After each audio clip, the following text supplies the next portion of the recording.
Hello, and welcome to this week's video. Happy Halloween to all of you wonderful souls. We're kicking things off with a digital concept inspired by Over the Garden Wall, a lino-cut creation steeped in nostalgia. This design was conjured before my Inktober journey, and I hope it doesn't prove to be hauntingly difficult to carve. The catalyst for this art piece was, of course, drawn from the show's eerie yet endearing essence, particularly the black cat residing within Enoch, as well as an enchanting candy dish I stumbled upon on Amazon. Vintage Halloween decorations fascinate me. They have a captivatingly creepy charm about them. This delightful fusion convinced me it would make a perfect lino-cut piece. Obviously, otherwise I wouldn't be doing it. Over the Garden Wall occupies a special place in my heart.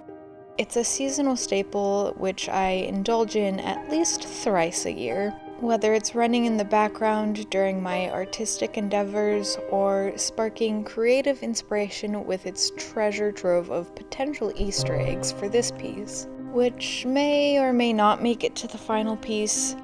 I revised the details of the border later on when I had some time to sit and think on it. However, at the time of recording this voiceover, I have yet to do the cutting. So I'm not sure if these details proved to be too intricate for my skill set, or if the original copy that you see here makes it to the final cut. This version of the design doesn't have much of a border, and the little swirls sort of just fall off the page in a way that made it feel lazy and incomplete to me. So that's why I ultimately chose to revise this part of the design. Transitioning to the carving stage, the prior month's practice sessions were a valuable foundation before embarking on today's carving. Otherwise, I fear I may have made many mistakes that wouldn't yield the best result. I will say, however, cutting into an actual block of rubber was much nicer than the erasers I was dealing with previously. Don't get me wrong, they were still the best option for practicing, but their texture was more rough and a little crumbly, yet a bit too stretchy to get finer details, which makes this feel like carving through butter. It truly was a great change of pace, and it instilled a welcome confidence in crafting this masterpiece.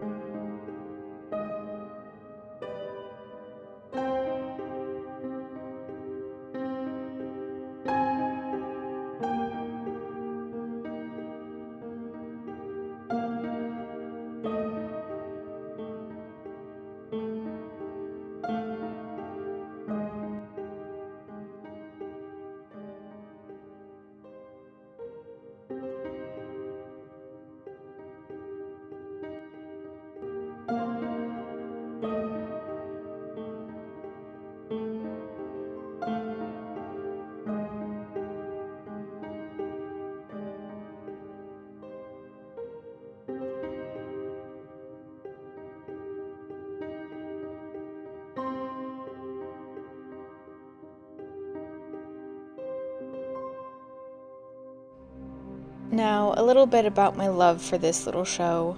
It's pretty perfect in almost every way, and is overall a great show to get you in the mood for fall.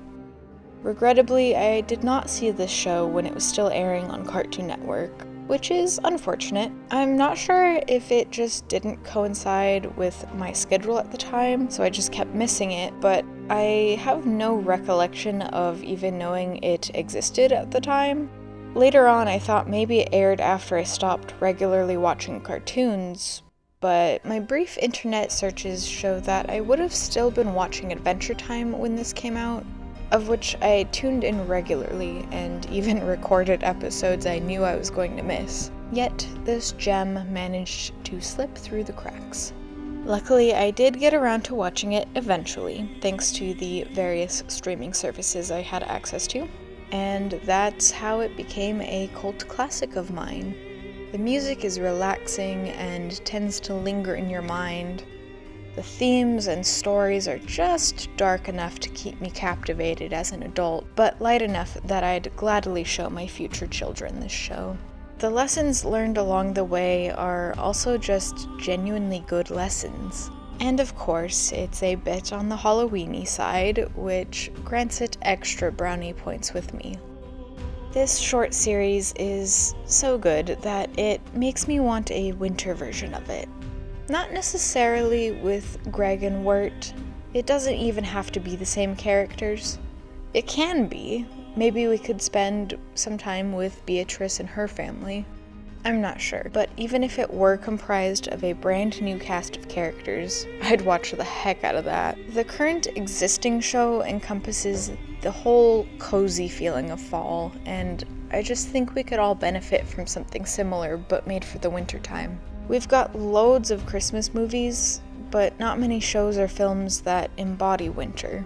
Although a key component of Greg and Wirt's adventure stems from Halloween night, it's not an in-your-face Halloween show. We can have a winter show that isn't all about Christmas or Santa Claus. It can still have those elements, or take place around that time of the year, but I guess I just want something that feels less corporatized. I enjoy both of these times of the year, but it can get a little tiring and even stressful when you're just bombarded by all the decorations and advertisements throughout this time of the year. And it makes me kind of sad, you know? I love Halloween. I always have, and I probably always will. I was that kid that would plan all year round just to have the best and most perfect costume. And the next day I would already be brainstorming what I'd dress up as the following year, if I didn't know already. I didn't even care all that much about the candy. It was fun running around the neighborhood at night with my best friend, seeing everyone dressed up in their costumes, and trying to get as much candy as we could that I would rarely even touch afterwards. One year, I even forgot about the sack of candy in my closet and had to throw it all away the following October. Growing up, you slowly fall out of that childlike sense of glee, because at a certain point, it feels a little weird and immature to go trick-or-treating, and once you're an adult, unless you have kids of course, it's out of the question. I moved out to the middle of nowhere straight out of high school, and it was the best decision of my life, but when Halloween rolled around, I felt this emptiness that I couldn't quite understand. I'm not a very social person, and having just moved to a new place, didn't have any friends to go hang out with, so I didn't see the point in dressing up. We weren't really living in a place that even got trick-or-treaters, so I couldn't even have the joy in that. I think Over the Garden Wall reignites that lost childhood in me, and that's why I love it so much. I chose to make these artworks because it's my version of dopamine decor, and it gets me ready for the season. This year, living in a new neighborhood, I'm excited at the prospect of having trick-or-treaters, and overall, I'm just excited for Halloween. Wow, that got a little too real for me. I'll quiet down now so you can enjoy the rest of the video.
I want to give a huge thank you to my patrons and all of you who tuned in today and throughout the month. If you like what you see here, I will be posting every other Friday, so hit that subscribe button if you don't want to miss out. And of course, consider becoming a patron. Stay safe and have a spooktacular Halloween. Thank you.